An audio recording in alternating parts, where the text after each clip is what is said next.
fellowship, what a joy divine, leaning on the everlasting arms.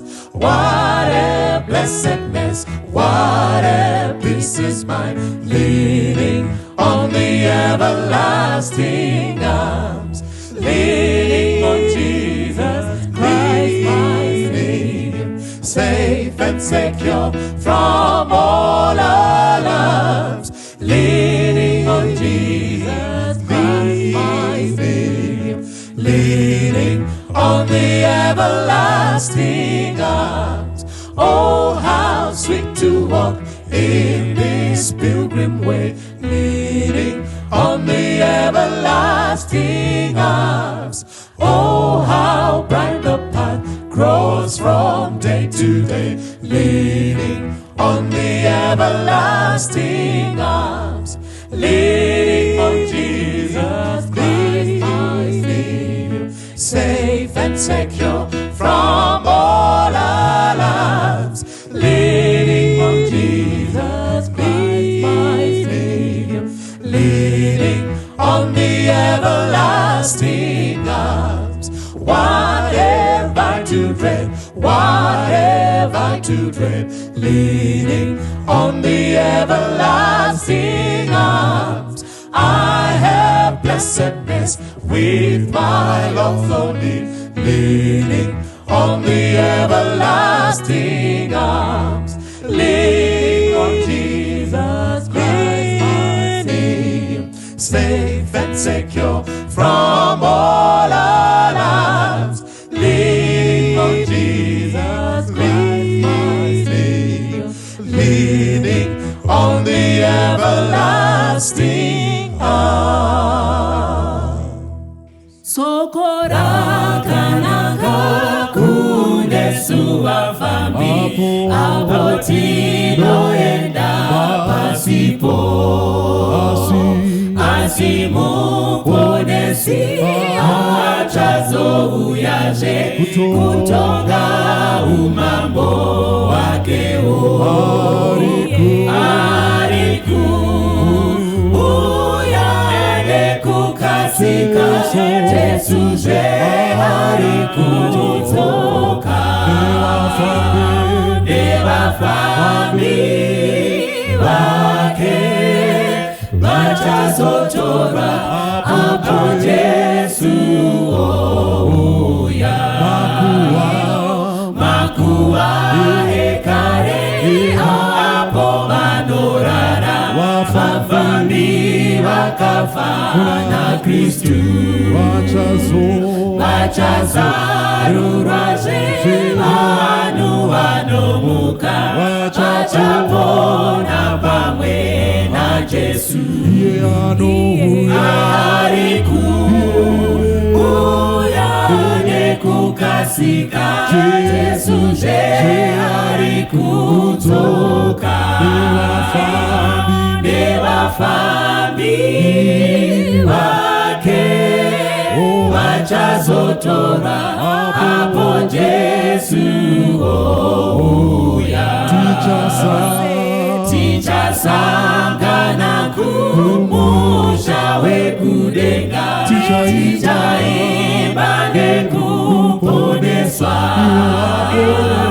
Waponesi wacha vapasirese, Wanamate mambo wedenga, Ariku uyane kukasisa, Jesu je ariku toka,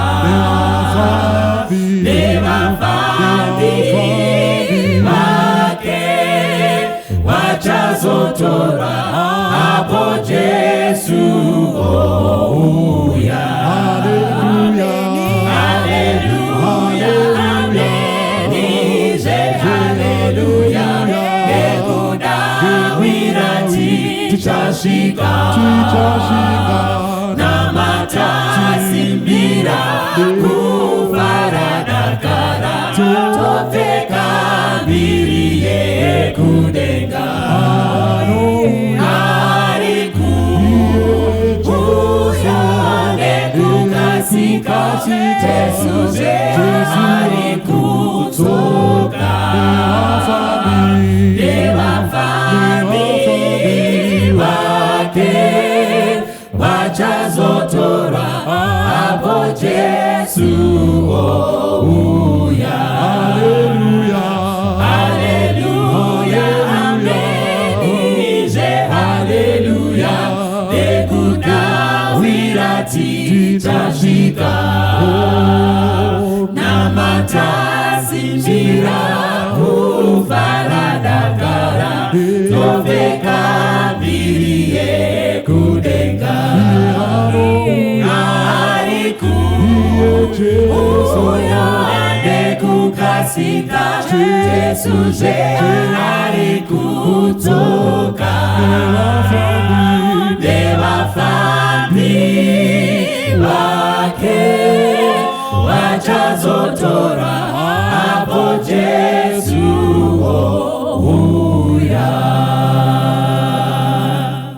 Hymn number 202. Tenzinde tungamire mukati mezviedzo mananda nomota ndimidombo ndivige ndimi mutungamiri tenzindi tungambire semwana monyaradza monganyaradze nyanza mananda kana mati chinyarara imwite nziwe nyanza tenzindi tungamire aponda svika nyanza mananda ondityisa handichi nazororo ndotsamira kunemwi ngandinzwe imbi moti ndenokutungamira aponda svika nyanza mananda ondityisa handichi nazororo ndotsamira kunemwi ngandinzwe imbi moti ndenomutungamira. Kana wakatakura muchinjiko unorema. Apo tasvika panyanza mananda anotyisa. For you to understand kutyisa kwa panyanza, hunge wasvika panyanza. Mwari kudenga atitire zvakanaka atikomborere ngatinamate. Baba vedu vari kudenga, once again you have presented another opportunity. Musati mavhara zvapanyika, you have always presented an opportunity kuti tisvike pakudzidza chokwadi.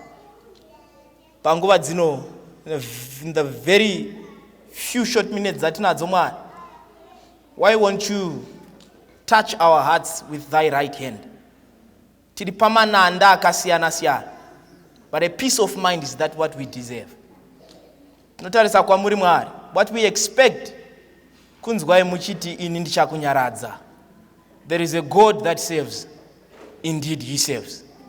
Zvakaipa zvisaitika, zvakanaka ndizvo ngazviitike. Kwanaka kudenga, kuvhomorwa kwetariro yakavigwa sere kwamakore ndochishuwo chedu.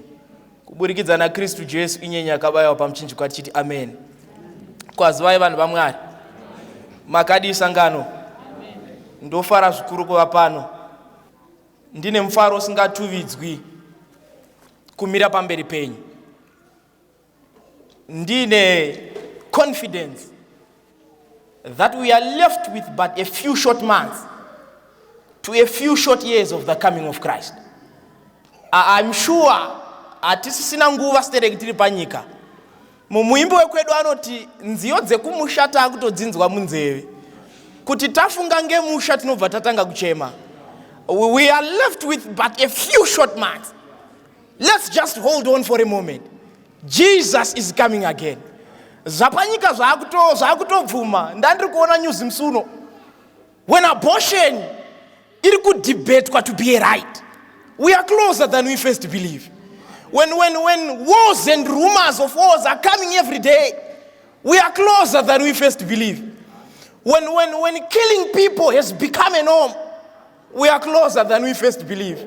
When there is no respect for church services, we are closer than we first believe. I am personally sure, Amadam, that we are closer than we first believe. Ndandiri kuverenga nyika dzekuside kunana Vietnam. Now they are introducing a mercy injection. A mercy injection ndeyokuti mukadzi akazvara mwana chiri chirema asingade kuchengeta mwana, he has a choice yokuti mwana ngaayuthanizwe afa for us to save kusarwadziwa kwake. Saka they are passing a verdict yokuti kana munhu arwara stereki musisade kumuchengeta, you can legally kill him for the sake yekumuzorodza. But ndichiverenga izvi, I am confident that these are the signs of the coming of Christ. Vana Mexico, they are celebrating World Weed Day where they can smoke publicly. We are closer than we first believe. Asi Mwari ngavongo vanhu vaMwari nokuti izano raMwari, each and every time before his coming, he presents an opportunity kuti vanhu vasvike pakumutenda. So it's my appeal to you vanhu vaMwari panguva dzino, never let the opportunity of learning what is truth go by. Take every opportunity to learn what is truth. Mukati memangwana nani soro wenyaya unoti ko mwana wako achiri kuchema here, ko mwana wako achiri kuchema here. Ndo nyaya toda kudzidza nhasi. Chakuitora kubva kuna 1 Kings chapter 3 verse 16 tonosvika paverse 21. Ko mwana wako achiri kuchema here, wako mwana ari kuchema here. Ndogara nchiudza vanhu, kana paine vanhu vanoziva kurwadza kwekubara varume, kana paine vanhu vane idea yekuti kuzvara kunorwadza sei, bvunzai varume. Vanokutaurira kuti kupinda mulebha kuna kuchipa. Asi kana uchida kuziva vanhu vanonzwisisa kurwadza kwekubara vakadzi, muripere cheche mwana. Men have the idea yema birth pains, but women have an understanding yama birth pains. Murume anokudza kuti kupinda mulebha kunorwadza toziya nokuti vanochema, but vakadzi vanokutsanangurira kuti ukanzwa ndakuchema zvarwadza. Saka mubvunzo wandinawo ndewekuti zvawambopinda mulebha wako mwana achiri kuchema here. 1 Kings chapter 3 verse number 16. Then came there 2 women that were harlots unto the king, and they stood before him.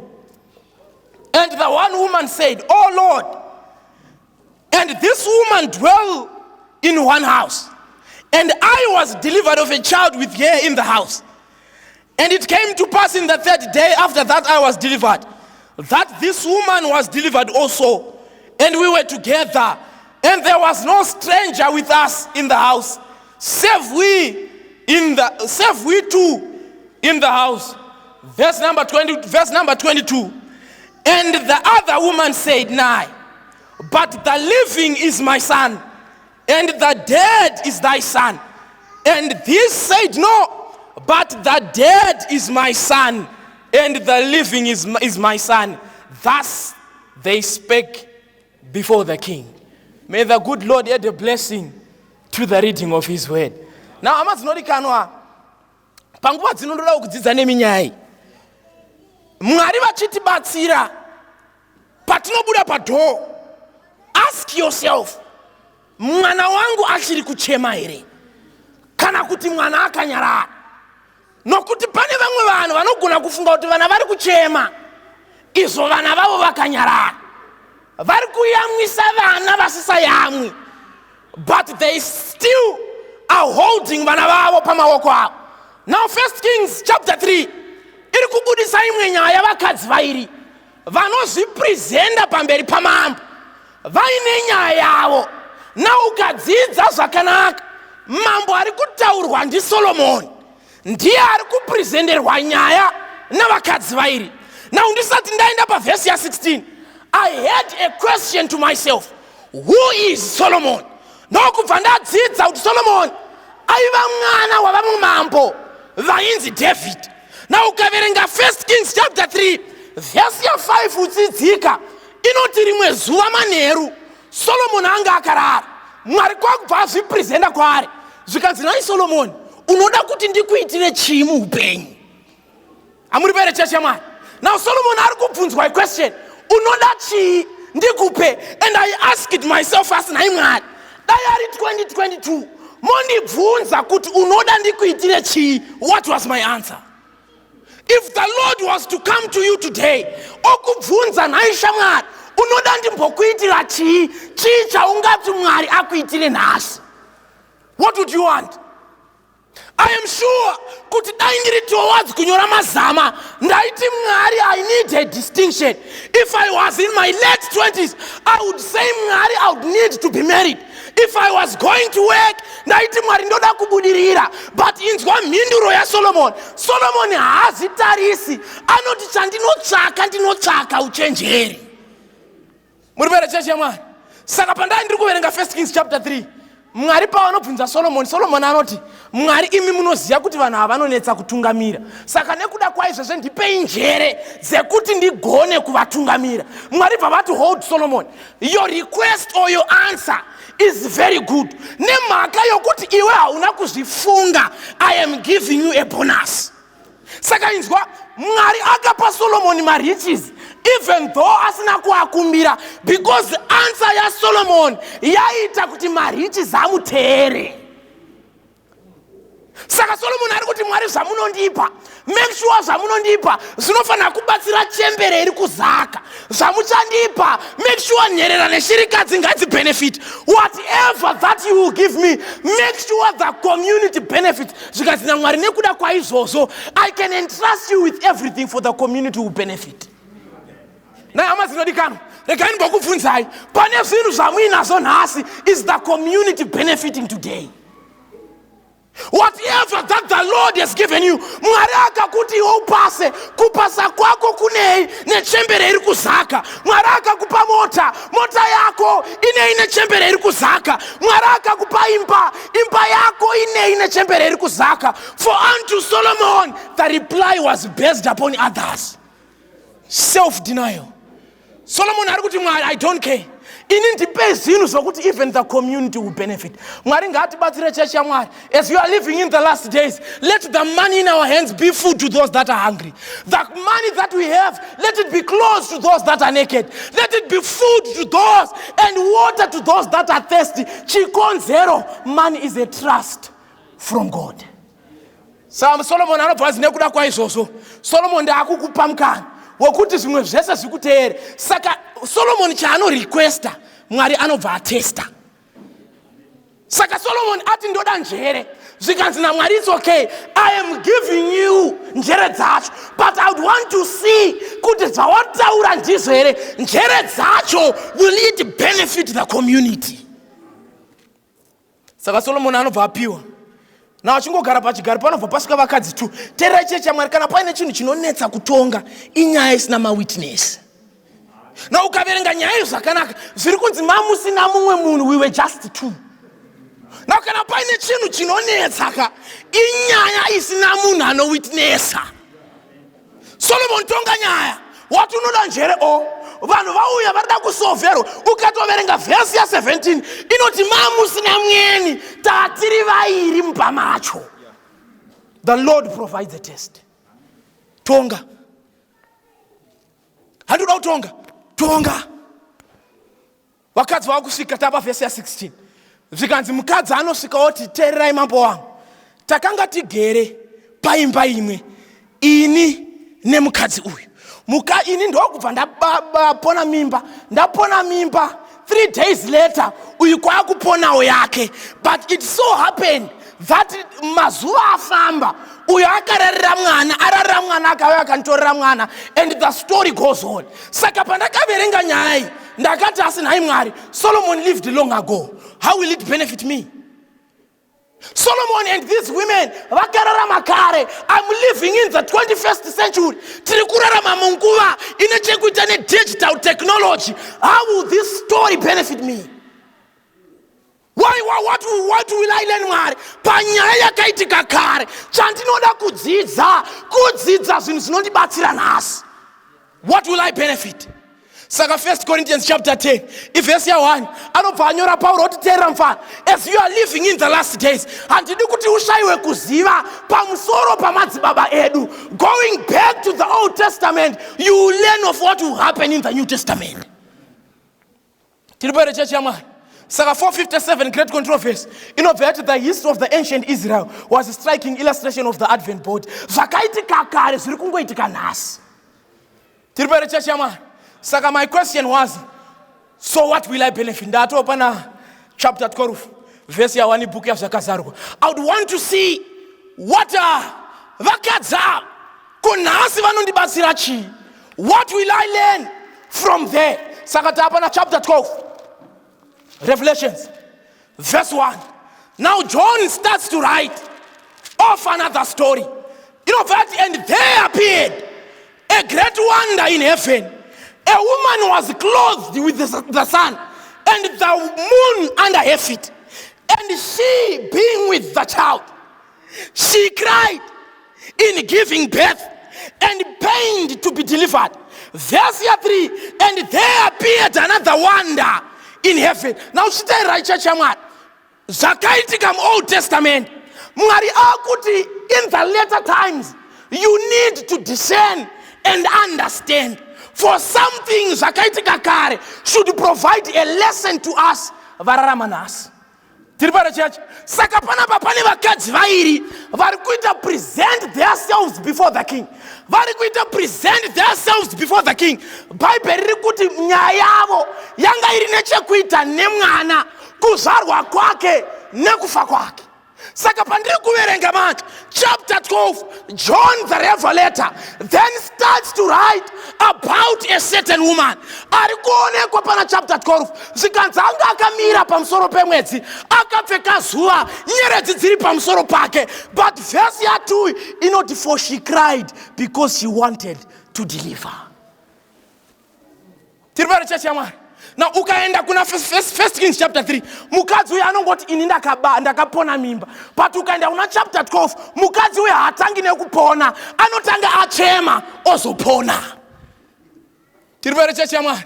Now ukadzidza zvakanaka, mukadzi chapter 5 yebhuku yavaEfeso iri kumirira a certain church. Saka kuna 1 Kings chapter 3, the woman was presenting her issue pamberi pamwari. But kuna revelation akuti don't worry, remove the woman, then place a certain church.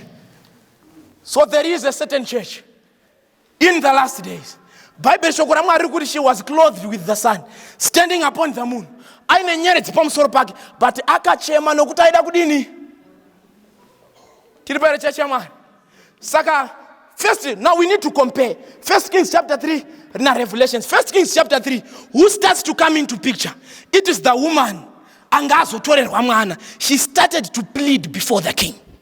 Now go with me into the book of Revelations. Which woman starts to appear in the book of Revelations? It is the pure woman, the pure church of the living God. Saka, the first church, inaoneka pana chapter 12, verse 1. But my question now is, in 1 Kings chapter 3, there were 2 women. Where is the other woman? Tapana chapter 17 of the book of Revelations. Revelations chapter 17. Revelations chapter 17. Verse number 2. Now mkaverenga verse 1. John arikuratidzwa pamusoro pezvinhu zviri kuitika of a certain apostate church. Verse 2, with whom the kings of the earth, they have committed fornication. Undiana Arkunzi has committed fornication. Mukaverenga verse 1. In not come hither, I will show unto thee the judgment of a great whore, sitting upon a what? Sitting upon many waters. Verse 2, mambo enyika akaita upombwe nani? Akaita upombwe nani? Verse 3, so he carried me into the spirit unto the wilderness, and I saw a woman. Chapter 12, there is a woman. Chapter 17, there is a Sagapana Basurkunzi. This woman, she was sitting upon a scarlet-colored beast, full of names and blasphemy, having 7 heads and 10 horns. Chinsgwa, verse 5. And upon her head was written a name, Mystery Babylon, the great mother of harlots. Mystery Babylon, the great mother of Saka Vumirana could announce the great mother. It means somewhere, somehow. Anemana. This is chapter 12. Mukazi wekutanga akachema nokuti aida kubara mwana. Now 1 Kings chapter 3, there appears 2 women, and they are presenting their issue before the king.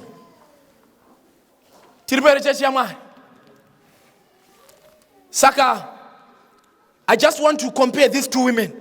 Then to Patato and Apanya. Now ukaverenga first Revelation chapter 12, the first woman akamira pamusoro pemwedzi.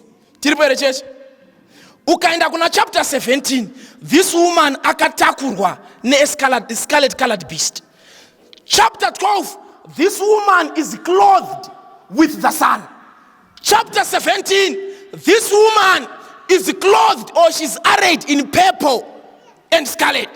Zokirai kuchachi yama mpamsoro wake pane nyeredzi kana corona dzine nyeredzi. We are uku upon her forehead is written Mystery Babylon, the great mother of harlots. Saka ukadzidza zvakanaka zvinoita as if zvine mukadzi wekutanga, mukadzi wechitu, she's trying by all means kufananidza zvainazvo nezvine mukadzi wekutanga. Tiri pare chechi yamwari. Mukadzi wekutanga Bible riri kuti akamira pamusoro pemwedzi. Uyu this time haasi pamusoro pemwedzi, but akatakurwa nesomething. She's not standing upon the ground. Tiri pare chechi yamwari. Saka, as we are nearing, as we are living in these last days, there are 2 women or 2 sects or 2 groups of people. Those that belong to chapter 12, the great purity or the pure church of God. And chapter 17, the apostate church that represents the clan of the devil. Now, Bible shokuramari, Rovarati isuchata kudzidza nas. There are 2 groups of people or 2 groups of churches. There are those that belong to Christ, and there are those that belong to the devil. Saka ngatidzokere panyaya yedu tipedzise nyaya yedu. 1 Kings chapter 3. Now we have understood what it means, or what women kana vakadzi vari kumirira chi as we are living in the last days. Now ngativerenge pa verse ya 18. And it come to pass the 3rd day after I was delivered, that this woman was delivered also, and we were together. There was no stranger with us in the house, save we 2 in the house. Verse 19, church. And this woman's child died in the night because she overlaid it. Verse 20, and she arose at the middle of the night and took my son from beside me, while thine handmaid slept, and laid it upon her bosom, and laid her dead child upon my bosom. Now, that is the then to Vatanamat. Paitikanyaya Muimba. There are 2 women within a certain house, but the Bible is saying these are representing 2 sides of people. Zakasia vakamirira Mwari na vakamirira Satan. Vari kufudzwa under the blood-stained banner of Prince Emmanuel, and those that are being led under worldliness, pride, lust of the world. But Bible shokora mwari good, as they are sitting or sleeping in one house, it come to a point yokuti pakasika nguva ya manheru vose ndokubva vavata. Tiri pari chechi yaMwari. Now nyaya yekurara pari kunzi vakanaka nevakaipa, the good and the bad, pakasika nguva dzeusiku vose vaka. Tiri pari chechi yaMwari. Saka for a certain period of time, it seems as if there was no difference between the good and the bad. This is the church. For a certain period of time, you could not discern by just looking at them because they were all sleeping. So ukaenda pana chapter 25 ya book ya Mateo, pa verse ya 5 ukaiverenga, inoti zinochikomba chakati chichinonoka, vose vakakotsira, vakavata. There came a certain point in time when there was no difference. It seems as if the good, it seems as if the bad, they are all the same for a particular period of time. But chinondichikisa panyaya iyi verse ya 19 inoti, and the woman akapedzisira kubara ndiye akatanga kuuraya mwana. Muri pari chechi yaMwari, akatanga kubara mwana mpenyu, asi akapedzisira kubara ndiye anotanga kuuraya mwana. One point.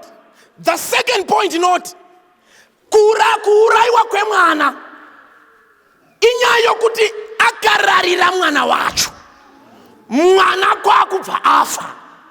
But nguvai panguva dze tiri pari church, saka they are all sleeping. But it seems as if pa formula dzekurara dzinoita sedzakasiyana. Uyu formula yake inotsimbirira mwana obva afa. And my question was, unoziva mwana akatsimbirirwa anotanga kuchema. Muri pari church, nai mikamurariro rudzi kekuti mai munotsimbirira mwana obva achema kusvika anyarara, kusvika afa musingapepuki. Unoziva vanhu vane problem shamwari yakuda kuroverera mai vakatsimbirira mwana. My question was, ko pakachema mwana mukadzi akanaka akadi kunzwa kuchema kwemwana? Uya atsimbirira mwana afa. What are you talking about? She's careless. Ko iwe kana uri careful, wadiwa muka waudza mungoto wakatsimbirira mwana. But the good woman anongoramba akarara zvakadaro during the middle of the night. And I learned chapter 14 verse 17 of Isaiah. When the devil gets into contact with Nevan, he will make sure he will leave you when you are useless. Satan akakubata shamwari anokutsonda agokutsonda okusiya usisina basi. But my question is, when vamwe vari kutsondwa, we as the good lady, we are listening, we are quiet. Why are you not saving the pure child? Why? Chapter 79, hymn 79, muimbi wekwedu anoti tenzi inzwai ndochema ko varipiko vabati. Where is the good church to save the poor child? Can't you see that vanhu vari munyika vakuwadzwa nokupedzwa nomutoriro, vakuwadzwa nokupedzwa nembanje, vaurayiwa namapamba? Where is the preacher to some come and save the poor child? Where are you? The woman is dying, the woman is sleeping upon the child. That's okay. But where are you to give the loud cry? Where are you? Living in the same house, in the same hood, in the same town, but it seems as if the next doors, but the good woman is quiet. Why are you quiet? When there is no more respect for the church, because the devil is coming into the church. Where is the good woman to shout and save the poor child? Where are you? Where are you? Why are you quiet? Mwana ari kuchema, ehe wako ari pa side, but kwa unzgwere kuchema kwe mwana, so that you might come and save the poor child. Amazi nodikana. Satan auraya vanhu vazhinji munyika. Where is the preacher to come and save those poor souls? Where are you? Saka pamanheru varara. Bible shoko raMwari rinoti verse 19 yati uyu paakatsimbirira mwana, mwana afa, ndo paakarealiza kuti mwana afa. Checha haipo. Pakuchema kwemwana, the woman was asleep. Mwana paita noise nokuvika, the woman was dreaming. But mwana panorega kuvika, mwana anyarara tasa afa. That's when she wakes up. Imichichiri nani kumutswa nemwana ari kuchema pane kumutswa nemwana akarara. But to my surprise, mukadzi uyu paanomuka, anomuka mwana kusisina. No panobva amuka. Eno unoziva chinoitika, anobva anyatsotarisa mwana wake kuti mwana wangu mupenyu here, kuona kuti uyu mwana akafa, zvikanzi hazvinetsi. Chirega ndinotora uyu atadza kubatsira mwana wangu achichema, nditore wake. Saka paanoona kuti uyu mwana afa, akati hazvichandishi upisi, nemhaka yekuti ndakutsimbirira ukafa, you are of no use to me. I need this one. Perhaps I might sleep pamusoro pake tese tikafanana. Saka anobva amuka, obva aenda, obva anotora mwana. Inzwai verse 17 chechi yaMwari. Inzwai. And this woman's child was dead in the night because she overlaid. Inzwai verse 20. And she arose at the middle of the night and took my side besides me. Inzwai chechi. Vakadzi ava pakurara kwavo, mukadzi airarapa, obva aradzika mwana pai paside. Saka uyu pakupinduruka, ndo paakatsimbirira mwana, mwana abva afa. Ndo paazomuka kanoti mwana adini, kwakubva abva, kwakunotora mwana ari pai paside. Atora mwana ari paside, kwakunomisa panzvimbo pake, kwakutora chitunha chaatsimbirira. Pana ari pa verse 19. Verse 19, verenga verse ya 19. Yati kudi? Verse 19. Yes, yes, pastor. Verse 19. Eka. Pamsoro park. Verse 20. It's why. Right? Now pastor famba ineni akatora mwana pai parutivi rwani kwakubva adi. Verengai verse 20. Eka eka avete, right? Inzwai church, mwana akanoradzikwa pachifuva chani. Saka mukadzi akatorerwa mwana paside, mwana wake akanoiswa pai, ko wake akafa. Werengai pastor?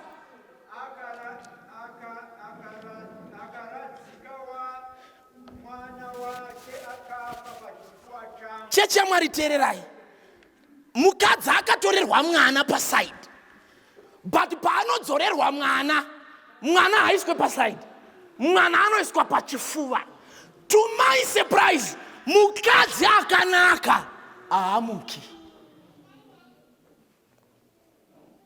Iwe, alright, pawatorerwa mwana ari paside, it's okay. Hauna kuzinzwa. We are living in 2022. Ukune ma cold beds. Mwana anga ari mu cold bed. Saka hauna kunzwa pa akatorwa. Ko pa akadzoswa wakadi kumunzwa. Tiribere chechi yaMwari. Saka chinhu hani chandakadzidza ndichoti when the devil is used, he is fully used and rejected vamwe vanhu, he needs to dump those people into the church of the good one. Satan akashandisa vanhu vake, akavapedza, akavasuka, akavasiya vasina basa, anosvika onovaisa pa the heart of the church. Church tererai, zviri kunzi nemukadzi uyu, iwe ukasamuka kuponesa mwana wandiri kurarira, ndichauya kuzotora wako. The effects of not serving men will be a direct impact to the church of today. If you do not address vanhu vari kunze vachishandiswa naSatan, vachauya kuzoexercise masimba avo muchurch. Let me talk to you, my brother. If you do not address the issue of eating, restaurant, church, he will come into the church.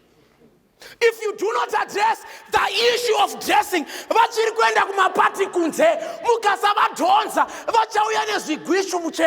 into the church. If we do not go and save these poor souls, our own children,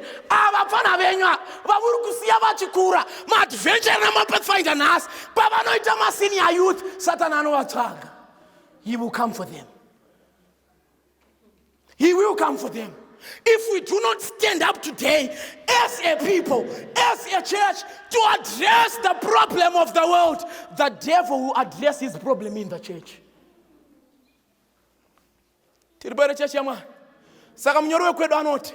As we are nearing the close of probation, as of old, the devil will redouble his efforts. He is making sure that only a few will make it into Canaan. A few.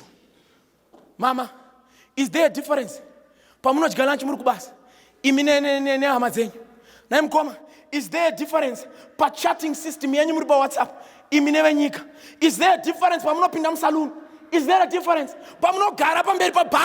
Is there a difference? When you buy your suit, is there a difference? If you do not address this issue, he will come to get this. Saka ignorance yemukadzi wokutanga ari kufunga kuti chiri kufa mwana wake, not knowing kuti kufa kweuyu mwana wake is next on the line. If we do not guard this faith today, it will come for our own children. Give us that old time religion. If we fail to get that, he will come to this. Tiribere chachi yamai. Saka unoza chinondichikisa. Ndechoti mukadzi uyu paanotorerwa mwana anonoradzikwa paichechi yaMwari pachifuwa close to the heart, so they say. Hanzi inzwa ndakutorera mwana wako because it seems as if you are not careful to guard him against me. Saka ndamutora ari paside. But when I give you my rejects, I don't put them on the side. I'll put them close to your heart. Imam Sad mazwona eremi kurambwa kwemunhu wemuchechi hakunyanya rwadzi kudarikwa kurambwa kwemunhu wekunze. He will come close to the heart. She will defend him as good, as best as he can. Because the devil takes the rejects, put them to your heart. In the church, ndiri kuti nini? Kunonoka kuchecha kuna basa. Asi kunonoka kumeeting kune basa. When the devil calculates his moves, he makes sure that the rejects come close to the heart more than what is important. So the work is important, even though it has no salvation, but it has to come to the work. Why are we so loyal to the devil when he has done nothing for us? Why? The devil has done nothing, and there is a man upon the cross who has paid all so that we can be here today, and we neglect his love. If we fail to address it today, he will come and get our children. Nevana mama, mwana wenyu achiri kuchema. The way you are sleeping, yakupedzisira tinamati. Wakambozona here wekuti anotanga kumuka at the middle of the night is the bed woman. Who is supposed to be awake is the one who is dreaming. I'm around in Zwa. Ndirikuti, as we are living in the last days, Jeremiah na Isaiah vavat varume naririre kana muripo inguva ipi yobusiku zvikanzi nemurindi mambakwedza avakusika. As at the same time nebusiku, if there was a time that the church should stand upon the watchtowers, is today. But to my surprise, the church seems to be sleeping. Nae mama, imuruvungoti vanhu asi vanogona kuacta stere kudarika nekudhara. So why is it mamu vanhu asi anotanga anonakidza kudarika ekudhara? The devil is redoubling his efforts, putting them to the heart. Zviri nani kunonoka kubasa asi uchiona star life neZWorld. It's better to fail to do what is right for God unless we're on a Game of Thrones. The devil is quite awake, doing the best that he can to lure people to Christ. But it seems as if those that should sound the loud cry are busy absorbed in the acquirement of worldliness. If we do not address it today, he will come for all little ones. It is time that the church should be awake. Testimonies, volume 5, page 337. You know that men and women are living in the last hours of probation. Yet they are careless and they are stupid.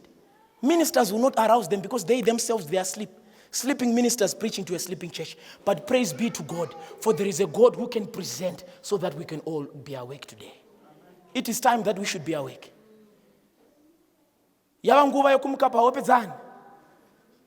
Lest these little ones, he will come for them. Little ones to him belong. They are weak, but he is strong. But let me tell you, if we do not address him 79, he will come to get these ones. Hebrews chapter 10, verse number 23. Inovati, ngatitsungirire pakuchengeta kutenda. It is time that we stand for the right, though the heavens may fall. Praise be to God, for there is a Christ in heaven who is willing to give us strength and to wake us up from our slumber so that we can guard jealously the little ones that belong to Christ. The way we do our things, church, it is high time that we bring these people to Christ. Lest the devil, he will come for them.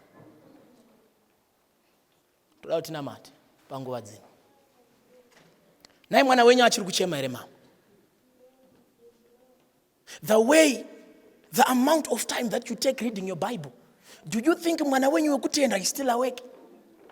The time that you take to pray. Muchapinda mama, mairowa 30 minutes muri wanso. Muchinakirwa nokuna mata. Nasi 2 minutes mavane ngakurwadza. Mwana achiri mpenyu. You would make sure 8:45 you are here for Sabbath school, but now 10:30 mune makasikisa. Is your son still awake? If we fail to address this time, he will come for them. And it will pain us the most because they belong to us. I think it is time that I should wake and guard jealously this faith. Church Amara, I am confident Jesus is coming soon. Musafunga kuti kuchaitika mangu mashura.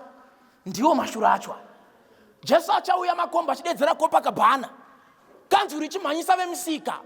Jesu anoya zvakadaro. When you think things are going to be normal, it is when Christ is going to come. And my question today is your son of faith awake today? Oza apa moyo ndo zvakapedzwa na Satan. I need to wake up. You know myself better, more than I even do to myself. I need the Spirit of God to wake me up. Nandrukuverenga, page 100, Counsels for the Churches. It is the absence of the Spirit of God that makes the gospel ministry so powerless. Talent, skill, they can be possessed. But without the Spirit of God, no hearts will be touched. No sinners will be converted to Christ. We need the Spirit of God. But without the Spirit of God, no hearts will be touched. You can stand and sing powerful music. Without the Spirit of God, no hearts will be touched. We need the Spirit of God to wake us up. Good news that there is a God in heaven who is stretching forth his hands to accommodate each and every one. He's going to resuscitate you. He will give you life so that we protect our next generation. Please wake me up at this point in time so that I might guard jealously the next generation. For this next generation, tikasaita God today, he will come for them.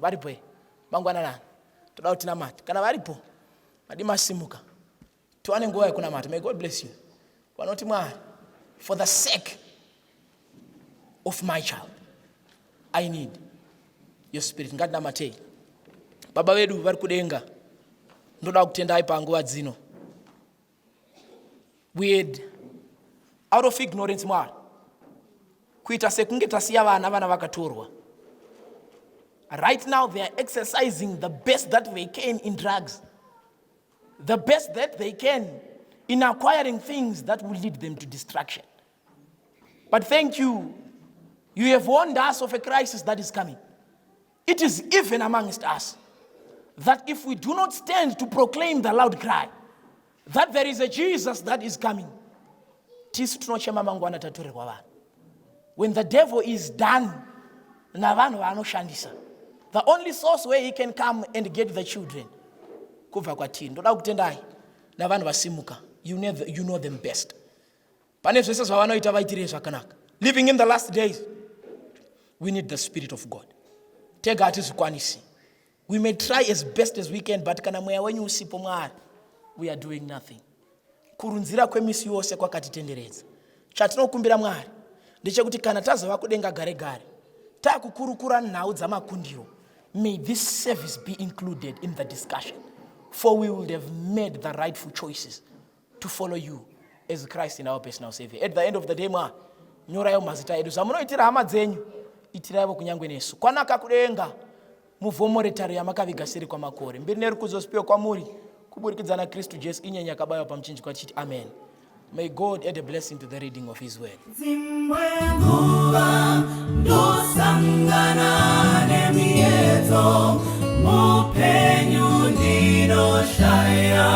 Simbare kufamba shinga kufamba mzira nyangwe shore mati ndola mbube pechonde li baba dino chema na muzika dibatei ruoko mufambene lirindenga kaduturi novuvuta dibatei ruoko mufambene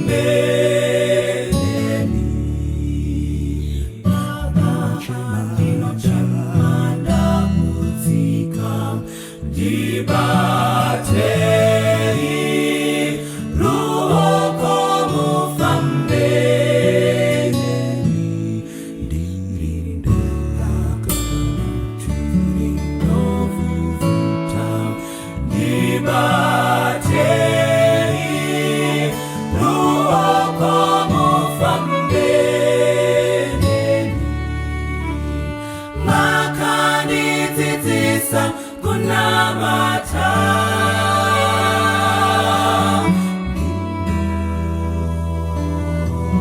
Fugama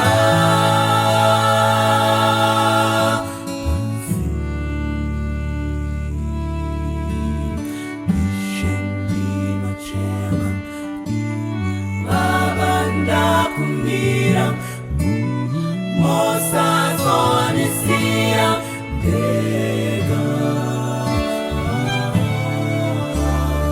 Ishendino chema Babanda kumira Mosa zonisia Dega Ishen Bangu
moment so many is burning, ever in the heavenly deep.